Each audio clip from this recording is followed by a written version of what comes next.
இஸ்லாம்ல பெண் தெய்வம் கிடையாது, பெண்கள் அடிமைகள். ஏன்னா அவங்களுக்கு சம பங்கு, சொத்துல கூட சம பங்கு உரிமை கிடையாது.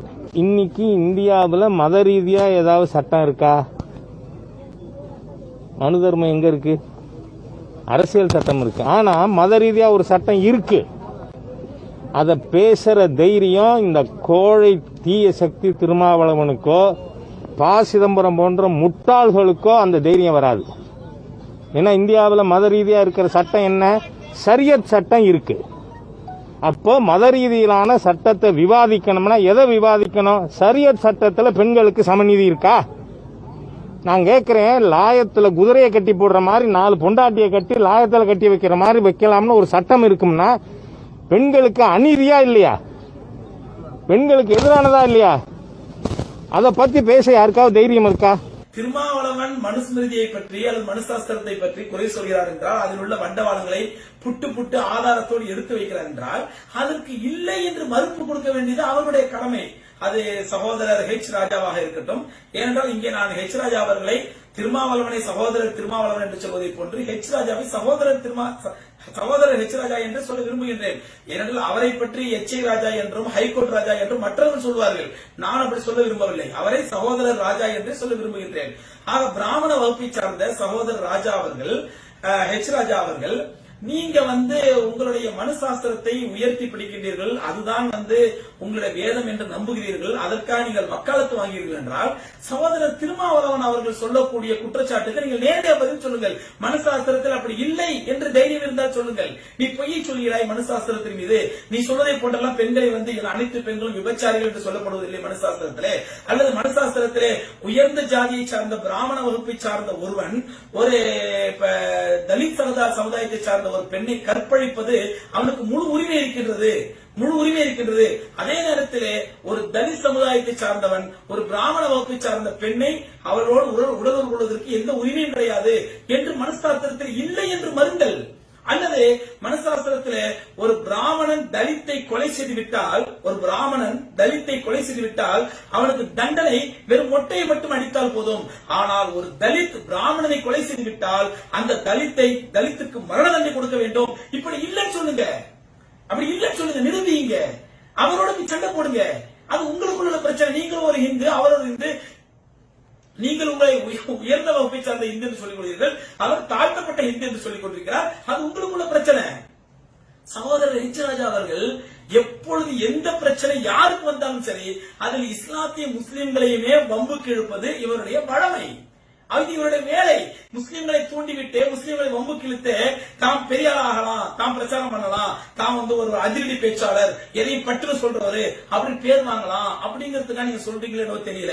அல்லது உங்களுடைய தலைமையை திருப்திப்படுத்துவதற்காக முஸ்லிம்கள் மீது அவதூறை கட்டவிழ்த்து விட்டால் தான், முஸ்லிம்களை பற்றி குறை சொன்னால்தான், எங்க என்ன தப்பு நடந்தாலும் சரி முஸ்லிம்களை அதோட ஜாயின் பண்ணி விட்டாதான் நம்ம தலைமை நமக்கு ஏதாவது பதவி கிடைக்கும் அப்படிங்கிறதுக்காக செஞ்சாலும் சரி. எனிவே சகோதரர்களே, எதுவா இருந்தாலும் அது உங்களுடைய அரசியல் நிலைப்பாடு, உங்க தலைமைக்கு உள்ள பிரச்சனை. எங்களுடைய இஸ்லாத்தையும் எங்களுடைய ஷரியத்தையும் ஏன் நீங்கள் வம்பு கேட்கின்றீர்கள்? நேற்று சகோதரர் எச் ராஜா அவர்கள் ஒரு பேட்டி கொடுத்திருக்கின்றார். மனுசாஸ்திரம் என்பது இன்னைக்கு சட்டத்தில் இல்ல, ஆனால் சட்டத்தில் இருப்பது, நடைமுறையில் இருப்பது ஷரியத் சட்டம் தான். அதை குறை சொல்வதற்கு உங்களுக்கு உரிமை இருக்கிறதா? அதை தடை செய்ய சொல்ல உரிமை இருக்கிறதா என்று கேட்கின்றார். அருமை ஹெச் ராஜா அவர்களே, நான் ஒரு முஸ்லிம் சமுதாயத்தினுடைய பிரதிநிதியாக இருந்து ஒரு முஸ்லிம் சமுதாயத்தினுடைய மார்க்க அறிஞர் என்ற அடிப்படையிலே நான் உங்களிடத்தில் கேட்கின்றேன். என்னுடைய இந்த கருத்தை சாதாரண ஒரு பேசிக் முஸ்லீமாக இருக்கக்கூடிய ஒவ்வொரு முஸ்லீமும் என்னுடைய கருத்தை ஏற்றுக்கொள்வார். அந்த கருத்தை சொல்கின்றேன். நாங்கள் முஸ்லிம்கள் இந்தியாவில் மட்டுமல்ல முழு உலகத்திலும் ஷரியத்தை தான் பின்பற்றுகின்றோம், ஷரியத் சட்டத்தை தான் நடைமுறைப்படுத்துகின்றோம். இந்த மனுசாஸ்திரத்தில் உள்ள சட்டத்திட்டங்களை, ஆண் பெண் உடல் உறவுகளை பற்றி, கணவன் மனைவி தொடர்பை பற்றி, ஆண் பெண் செக்ஷுவல் ரிலேஷன்ஷிப்பை பற்றி உங்களுடைய மனைவியிடத்திலும் உங்களுடைய தாயிடத்திலும் உங்களுடைய சகோதரிக்கு முன்னாலும் படித்து காட்டுங்கள். படித்து காட்டிவிட்டு பிறகு அவர்கள் கையால் செருப்படி வாங்காமல் இருந்தால் அதற்கு பிறகு எங்களை வம்புக்கு இழுங்கள்.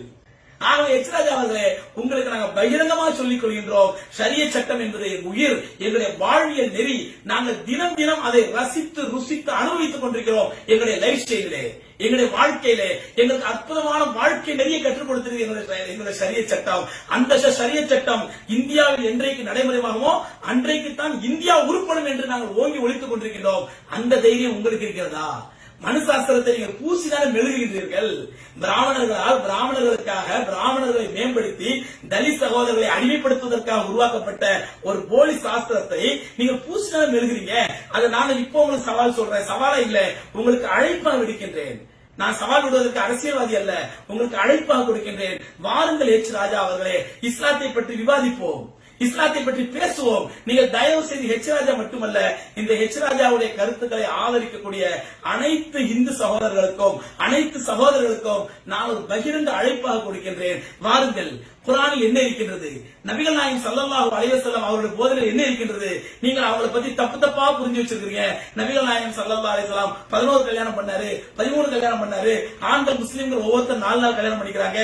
அதுல எச் ராஜா சொல்லியிருக்கிறாரு, மாட்டு தொழுவத்திலே மாடுகளை கட்டி போட்டது மாதிரி முஸ்லிம்கள் கட்டி போட்டிருக்கிறாங்க. 4 நாள் பெண்கள் கல்யாணம் பண்ணிட்டு வாங்க உட்கார்ந்து பேசுவோம். குர்ஆனிலே பெண்களை பற்றி சொல்லப்பட்ட சட்டங்கள் என்ன, நீங்கள் தவறா புரிந்திருக்கின்றீர்கள். இஸ்லாத்தை பற்றி தப்புத்தமா வேலை தெரியுங்கள். வாங்க, எங்கிட்ட வாங்க, நாங்க இஸ்லாத்தை பத்தி உங்களுக்கு விளக்குறோம். அதே மாதிரி மனுசாஸ்திரத்தை பத்தி ஒரு கால் நாங்க தப்பா புரிஞ்சிருந்தால் நாங்க உங்கள்கிட்ட கேட்கிறோம், நீங்க மனுசாஸ்திரத்தை எங்களுக்கு விளக்குங்க. இப்படி ஆரோக்கியமான விவாதம் செய்வோம். வாங்க, ஆரோக்கியமான உட்கார்ந்து பேசுவாங்க. நம்ம எல்லாம் உட்கார்ந்து பேசுறது உலகம் முழுவதா பார்க்கட்டும். லைவ் டெலிகாஸ்ட் பண்ணலாம், பேஸ்புக்லயோ அல்லது மற்ற சோசியல் மீடியாக்களையோ உட்கார்ந்து பேசுவோம். அரசியல் வேணும் நமக்கு மத்தியிலே.